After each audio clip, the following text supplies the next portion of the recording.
আমরা হয়তো নিজেদের গাড়িতে আসতাম, মন্ত্রীর গাড়িতে আসতাম, সেখানে বাসে করে এসেছি। এটা আমরা খুব এনজয় করেছি, আমাদের কাছে ভালো লেগেছে। অনুভূতিটাই আলাদা, যেহেতু আমরা বঙ্গবন্ধুর মাজারে আসছি, জাতির পিতার মাজারে শ্রদ্ধা নিবেদন করতে আসছি। এই অনুভূতিটাই একটা আলাদা অনুভূতি, এবং এটাও আমাদের রাজনীতির শেকড়ের টানে আমরা চলে এসেছি। এবং পদ্মা সেতুর নির্মীয়মান দৃশ্যমান পদ্মা সেতুর কাজ দেখতে দেখতে বাংলাদেশের প্রথম এক্সপ্রেসওয়ে ঢাকা ভাঙ্গা এক্সপ্রেসওয়ের কাজ দেখতে দেখতে আমরা টুঙ্গিপাড়া এসেছি। জাতির পিতার রাজনীতি ছিল মানুষের প্রতি অক্ষয় ভালোবাসা, এবং আমাদের নেত্রী দেশরত্ন শেখ হাসিনার রাজনীতিও মানুষের প্রতি অকৃত্রিম ভালোবাসা।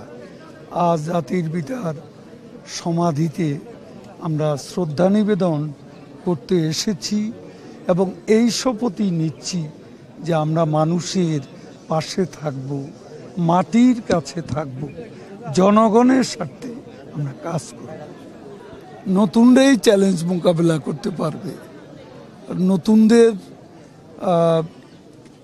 যে ক্যাবিনেট, আমাদের নেত্রী ফ্রেশ মুখ নিয়ে যে ক্যাবিনেট গঠন করেছেন, এটা তিনি তার অভিজ্ঞতা থেকে এই ক্যাবিনেটটি তিনি উপহার দিয়েছেন জাতিকে, এবং তিনি জানেন কাকে কোথায় কোন পদে দিলে পারফরমেন্সটা সঠিক হবে, প্রমিসের উপর ডেলিভার করতে পারবে, এবং আমাদের নির্বাচনী যে ইশতেহার, সেই ইশতেহার যথাযথভাবে বাস্তবায়ন করতে পারবে।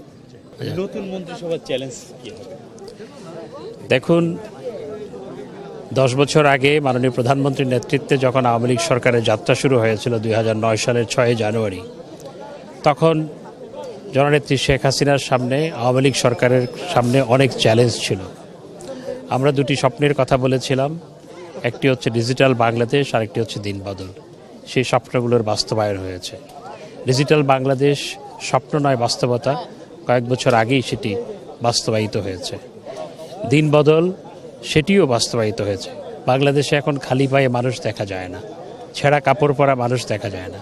কবিতায় কুঁড়েঘর আছে, বাস্তবে কুঁড়েঘর খুঁজে পাওয়া যায় না। এটি হচ্ছে দিন বদল।